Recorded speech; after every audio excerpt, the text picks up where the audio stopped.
एक दिन एक साध्वी को बोला जाता है कि जाओ अपने गुरु से मिल के आओ। वो खुश हो जाती है कि आज तो वो अपने भगवान से मिलने वाली, मगर अंदर जाते ही वो गुरु, वो बाबा उसके साथ बलात्कार कर देता है। एक नहीं, दो नहीं, पूरे साल में कई बार। और ये सिर्फ एक कहानी नहीं है, उस आश्रम में जितनी साध्वी थी सबके साथ ये होता रहा। ये कहानी है राम रहीम की, जो एक बॉलीवुड एक्टर, एक मसीहा था। फिर कैसे आज वो जेल में है और कैसे कई रेप करने के बाद भी वो इतने सालों तक बचा रहा। आखिर कैसे बीजेपी, कांग्रेस, हर पार्टी ने उसे बचाने के लिए सीबीआई पे दबाव डाला और कैसे एक लड़की की हिम्मत से ये इंसान पकड़ा गया। ये वीडियो थोड़ी क्रेजी होने वाली है, तो जल्दी से एक कमेंट कर दो एंड चैनल को सब्सक्राइब भी कर देना।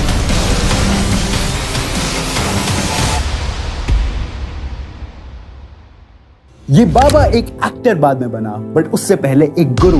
बट कैसे? डेरा का मतलब होता है कैंप, और ऐसे ही कई कैंप्स का मोटिव था कि वो सब एक साथ रहें, एकजुट होकर रहें, चाहे वो किसी भी रिलीजन का हो, किसी भी कास्ट का हो।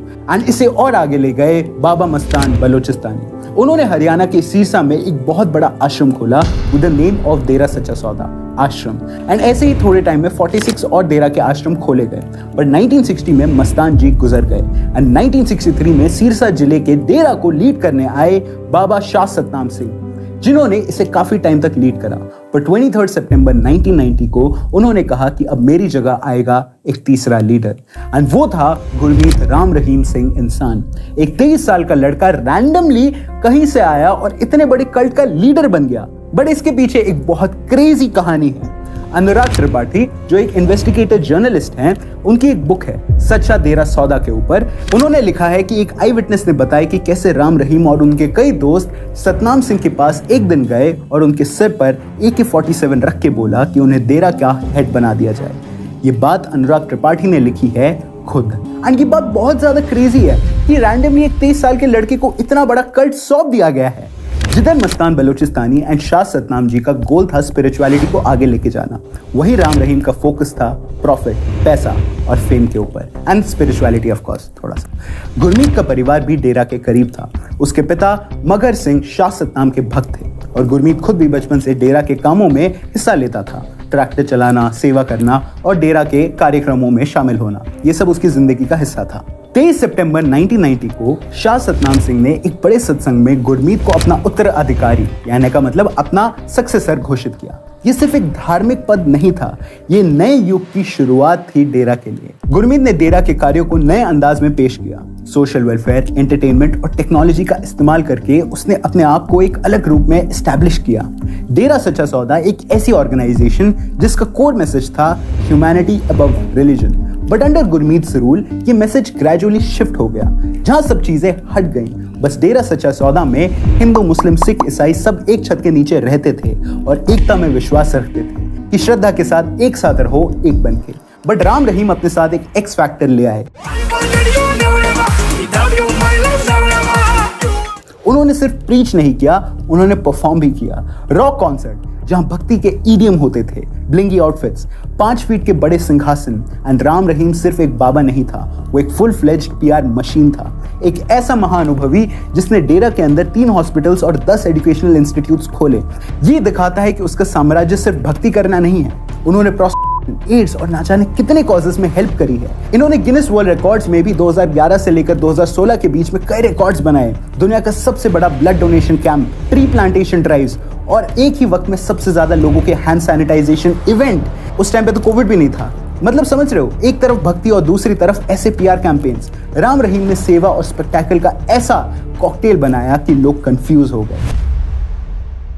भगवान बनने का बिजनेस अब ग्लोबल बन चुका था। राम रहीम सिर्फ एक स्पिरिचुअल गुरु नहीं था, वो एक पॉलिटिकल वोट बैंक का किंग मेकर बन चुका था। उसके डेरा के 70% से ज्यादा फॉलोअर्स दलित बैकग्राउंड से थे। कांग्रेस हो या बीजेपी, सेंट्रल हो या लोकल नेता, सबने कभी ना कभी डेरा के गेट के बाहर अपनी गाड़ी लगाई थी। 2007 पंजाब इलेक्शंस में राम रहीम ने ओपनली कांग्रेस को सपोर्ट दिया, स्पेशली मालवा रीजन में। 2012 के इलेक्शन से पहले अमरिंदर सिंह, प्रणीत कौर और रनिंदर सिंह डेरा पहुंचे हाथ जोड़ने, लेकिन डेरा की कांग्रेस से क्लोजनेस ने सिख वोट बैंक को हर्ट किया और रिजल्ट, कांग्रेस इलेक्शन हार गई।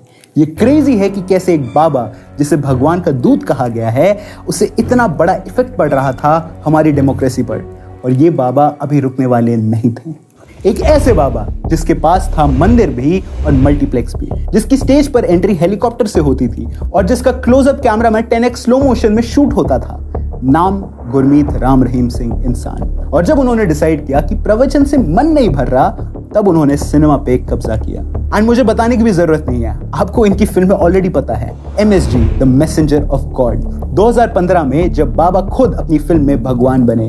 इमेजिन करो, एक बंदा जो डायरेक्टर भी है, हीरो भी है, स्क्रिप्ट राइटर भी है, एडिटर भी है, लिरिक्स राइटर भी है, सिंगर भी है, VFX सुपरवाइजर भी है, कॉस्ट्यूम डिजाइनर भी है। ये कोई साइफाई फिल्म का विलन नहीं है, ये राम रहीम सिंह इंसान का CV है। MSG the messenger of God एक ऐसी फिल्म थी जिसमें बाबा अपना खुद का कैरेक्टर प्ले करते हैं, एक गॉडमैन जो टेररिस्ट को फ्लाइंग किक्स मारता है, मिरेकल्स करता है और रॉक कॉन्सर्ट्स में भजन गाया करता है, वो भी LED लिट जैकेट्स और ब्लिंगी गॉगल्स में।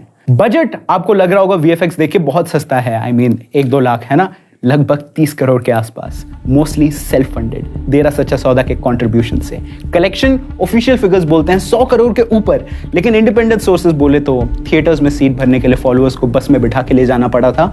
काफी जगह शोज हाउसफुल थे, लेकिन ऑडियंस में 80% लोग डेरा के ही थे। क्रिटिक्स का रिएक्शन क्या था? सिनेमा के नाम पे छोटी सी मौत, मतलब ये इतनी घटिया मूवीज थी कि इसको कैरी मिनाटी भी अपनी वीडियोस में रोस्ट ना करे, बहुत गंदी। I mean ये क्या है? एक नहीं, दो नहीं, तीन नहीं, कई मूवीज जिसमें ये उड़ते थे। मतलब प्रभास से तो अच्छी एक्टिंग कर ली, बट स्टिल बेकार मूवीज। बट फिर क्या हुआ कि इतने बड़े बाबा को, इतने बड़े मसीहा को जेल जाना पड़ा अपनी ही साध्वी के बल के आरोपों में। तो सिरसा में जब सच्चा डेरा चल रहा था, साथ ही साथ चल रहा था जर्नलिज्म, एंड वहीं इसमें थे रामचंद्र छत्रपति जी। वो डेरा के अगेंस्ट अपने अखबार पूरा सच में कई बार पोस्ट कर चुके थे। जैसे उन्होंने कई इंपॉर्टेंट सवाल उठाए कि डेरा को कोई फंड नहीं करता, ना डेरा डोनेशन लेता है, फिर इतना खर्चा कैसे। बट इन्होंने एक दिन ऐसी खबर छापी कि राम रहीम के सपोर्टर्स ने इन्हें मार दिया। तो एक दिन भिड़न में एक पुलिस ऑफिसर को एक कार से एक लेटर मिला और उस लेटर में एक अननोन साध्वी ने लिखा था कि राम रहीम ने गुफा में कई साध्वियों के साथ बलात्कार किया है और वो उनके साथ जितना हो सके उतना गलत करता है। एंड ये बात चौंकाने वाली थी। ये लेटर पूरे सिरसा में घूमने लगा एंड हाथ लगा रामचंद्र जी के, और उन्होंने किया वो जो शायद किसी और की करने की हिम्मत नहीं थी। उन्होंने वो सच छाप दिया और उसके 3 हफ्ते बाद उनको गोली मार दी गई। 2 गोलियां सीधा सर पर। घर के बाहर विटनेसेस 0, क्राइम सच बोलना। लेकिन ये मर्डर सिर्फ एक इंसान का नहीं था, ये एक मिसाल थी, एक वार्निंग थी। जो भी राम रहीम के खिलाफ जाएगा वो जिंदा नहीं बचेगा। इन्वेस्टिगेशन हुई और सबूत होने के बावजूद भी कोई एक्शन नहीं लिया गया। रामचंद्र जी के बेटे ने पुलिस को कई बार कहा कि आप राम रहीम का नाम इसमें मेंशन कीजिए, बट उन्होंने नाम कहीं नहीं आने दिया। वाह रे पावर। एंड कमाल की बात बताऊं, इस इंसिडेंट से कुछ हफ्ते पहले ही रामचंद्र जी ने SP को लेटर लिखा था कि उन्हें सेफ्टी चाहिए, बट उन्हें इग्नोर कर दिया गया। रामचंद्र की फैमिली इंसाफ से हटने वाली नहीं थी। उन्होंने बोला हमें CBI जांच चाहिए। एंड जब ये CBI जांच हुई तो राम रहीम को सिर्फ रामचंद्र नहीं बल्कि रंजीत सिंह की मौत का दोषी पाया गया। बट ये लेटर क्या था? आखिर कौन है ये रंजीत सिंह? तो ये जो लेटर था ना, उसके अंदर लिखा था कि मैं एक साध्वी हूँ एंड बाबा ने मुझे एक दिन गुफा में बुलाया और मैंने सोचा कि मुझे देखने को मिलेंगे भगवान। पर जब वो अंदर गई तो बाबा मस्ती में लेटे थे और टीवी पे ब्लू फिल्म देख रहे थे। This is scary. उन्होंने जबरदस्ती उसके साथ वो सब किया जो आप सोच भी नहीं सकते। और ऐसा सिर्फ एक लड़की के साथ नहीं हुआ था, उस आश्रम में रहने वाली कई लड़कियों के साथ हुआ। ये बहुत ज्यादा स्कैरी चीज थी। इस लेटर में ये लिखा था कि जब भी कोई लड़की ये सब बताती थी अपने घर वालों को, तो घर वालों को लगता था कि उनकी बेटियां इन सब श्रद्धा पाठ पूजा से भाग रही हैं। और कई बार तो घर वाले लड़कियों को अपनाते तक नहीं थे। I mean, एक तरफ वहां उनका शोषण हो रहा है और इंडियन पेरेंट्स तो हैं ही कमाल, और ऐसे कई लड़कियां डेरा से चली गई, जिनमें से एक थी कुरुक्षेत्र से आई हुई लड़की, जिसके भाई खुद डेरा की सेवा कई सालों से कर रहे थे। एंड उस आदमी का नाम था रंजीत सिंह। जी हाँ, वही रंजीत सिंह जिनका नाम मैंने अभी मेंशन किया था, जिनके बारे में मैंने आपको अभी बताया है। कहते हैं जो लेटर लीक हुआ था, इसके पीछे हाथ था रंजीत सिंह का, या फिर राम रहीम के सपोर्टर्स को लगता था। एंड इसी वजह से रंजीत सिंह को भी मार दिया गया और अगला नंबर आया छत्रपति का। एंड ऐसे ये 2 केसेस बन गए जिनके ऊपर CBI जांच कर रही थी। बट आखिर CBI ने कैसे इस पूरे मामले का पर्दाफाश किया? तो सीबीआई काफी टाइम से जांच कर रही थी इस केस में, बट हमेशा पावर की वजह से वो दब जाती थी। बट डीप रिसर्च के बाद सीबीआई ने सोचा क्यों ना विक्टिम से ही पूछा जाए, और वो निकल पड़े साध्वियों के पास इंफॉर्मेशन निकालने। बट कोई मुंह खोलने के लिए तैयार नहीं था। वो सब साध्वी डरती थी इस चीज से कि कहीं उनका घर ना टूट जाए, लोग उन्हें ना गलत समझे।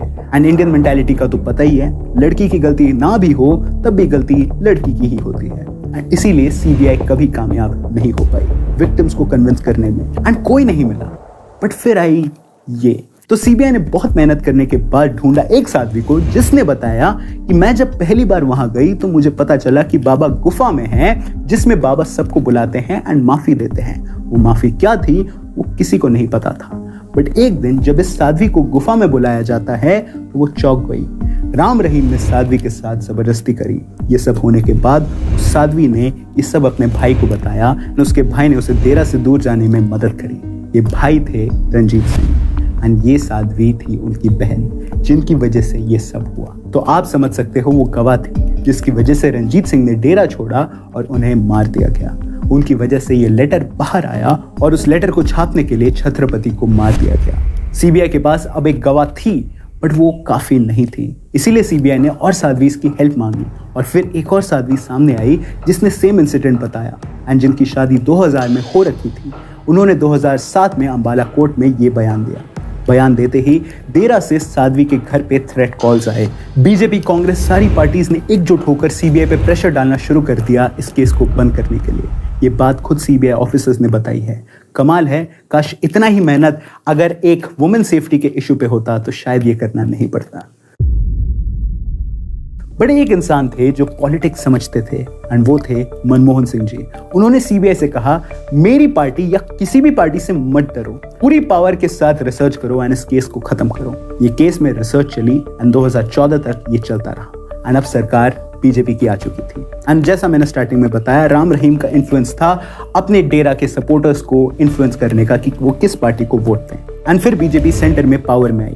एंड फिर क्या था, सीबीआई के चीफ ने बताया कि पहले कांग्रेस कॉल करती थी रिसर्च के लिए, अब बीजेपी करती है। And that is scary. मतलब इसमें पार्टी की कोई गलती नहीं है, बीजेपी कांग्रेस किसी की गलती नहीं है। इसमें गलती है उन छोटे लोगों की जो पार्टी का नाम खराब करते हैं। कोर्ट ने राम रहीम को बुलाया पंचकुला कोर्ट। 300 से ज्यादा गाड़ियां आई, 2 लाख से ज्यादा लोग कोर्ट के बाहर। मतलब पावर समझ सकते हो। पंचकुला की सीबीआई कोर्ट में एक फैसला सुनाया गया। राम रहीम सिंह इंसान को 2 महिलाओं का बलात्कार करने का दोषी पाया गया है। सजा 20 साल की जेल सुनाई गई, दोनों विक्टिम के तहत 10-10 साल की सजा। फॉलोअर्स ने शहर को आग लगा दी, 30 से ज्यादा लोग मारे गए, 250 से ज्यादा लोग इंजर्ड। न्यूज चैनल पे बस एक ही हेडलाइन थी, पिताजी को जेल और देश में जंग। और इसी हंगामे के बीच एक ड्रामा कोर्ट के अंदर भी चला। बाबा ने अपनी आंखों से आंसू बहाए और उनकी गॉड डॉटर या कहें साथी हनीप्रीत इंसान उनके साथ कोर्ट में थी। हनीप्रीत का नाम आपने सुना होगा कई बार। ये बाबा की एक एडॉप्टेड बेटी है। जी हाँ, एक ऐसा इंसान जिसने कई लड़कियों के साथ गलत किया है, उनकी एक एडॉप्टेड बेटी भी है। आयरनी, हनीप्रीत ने राम रहीम का हाथ पकड़ा, कुछ कहा और दोनों फूट फूट के रोने लग गए।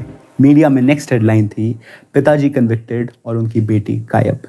हनीप्रीत बेटी को-स्टार या कुछ और? ये इसीलिए क्योंकि मूवीज में हनीप्रीत अपने पापा यानी एक मैसेंजर ऑफ गॉड के साथ रोमांटिसाइज पोजेस देती थी, which was very very wrong। और जब बाबा को कोर्ट ने गिल्टी डिक्लेयर किया, हनीप्रीत वहां से वैनिश हो गई 38 डेज तक। देश की टॉप एजेंसीज उनकी तलाश में लग गई थी। जब फाइनली वो मिली तो बोला गया वो डिप्रेशन में थी, लेकिन कॉल रिकॉर्ड, सीसीटीवी फुटेजेस और राइट्स की प्लानिंग सब उसकी तरफ इशारा करते थे और केसेस घिरते गए। जर्नलिस्ट रामचंद्र छत्रपति का गिल्टी, डेरा के एक्स मैनेजर रंजीत सिंह का murder guilty, Bargari sacrilege case under trial, 400 followers की एलिज्ड कैस्ट्रेशन, सीबीआई में इन्वेस्टिगेशन चालू। एंड ये क्रेजी था, एक इतना बड़ा कल्ट, लोगों का विश्वास, लोगों ने जिसे भगवान मान के अपनी बेटियां वहां भेजी, उनके साथ वो किया जो एक शैतान भी ना करता। चलो फाइनली इंसाफ मिला और अब ये दरिंदा जेल के पीछे है। पर क्या सच में? ये वीडियो देखो। ट्रम्पेट में बजा के दिखा। ओके जी, आप रिकॉर्ड करना, पहले हम बताते हैं। हाँ। ना ना ना ना ना ना। इसमें राम रहीम अपनी मूवी के लिए म्यूजिक प्रोड्यूस कर रहे हैं पैरोल पे। 20 दिन, 40 दिन ऐसे कर करके आज भी ये इंसान जेल से बाहर आ जाता है। कमाल है, पूरा बचपन निकाल दिया ये पढ़ते पढ़ते कि कानून मुजरिम के पीछे होता है, पर यहाँ मुजरिम कानून के पीछे है। बट अगर एक ऐसा मुजरिम आज भी जेल से अंदर बाहर जा सकता है तो क्या मतलब है कानून का? क्या मतलब है छत्रपति का अपने न्यूज, अपने जर्नलिज्म, सच के लिए जान गंवाने का? रंजीत की बहन ने जो सहा, रंजीत ने जो सहा और बाकी औरतों ने जो सहा। हमने हमेशा सुना है कानून अंधा है, पर इतना राम रहीम की मूवीज कभी नहीं चली, वो बॉलीवुड में कभी आ ही नहीं पाए। बट अगर ऐसा ही चला तो ज्यादा टाइम नहीं लगेगा। आई होप कानून जल्दी खुद को सीरियसली ले। तो ये था हमारा वीडियो अबाउट राम रहीम सिंह इंसान। आपको इस वीडियो के बारे में क्या लगता है हमें नीचे कमेंट्स में जरूर बताइएगा। Special thank you to the entire team of Cinemastic, Annie Siraj and me Arfan, क्योंकि मेरा नाम सिनेमैस्टिक नहीं है। And I DOP for the day Somesh, and मैं मिलूंगा आपसे अगले सिनेमा टॉपिक रिलेटेड वीडियो में, क्योंकि जहां सिनेमा है वहां सिनेमैस्टिक है। हमने देखी कितनी है पर जचती है तू, अखियों में रहता है तेरा ही तो मुंह, अखियां मिलाए जब दिल ले जाए तब दिल कहना चाहता तुझे I love you।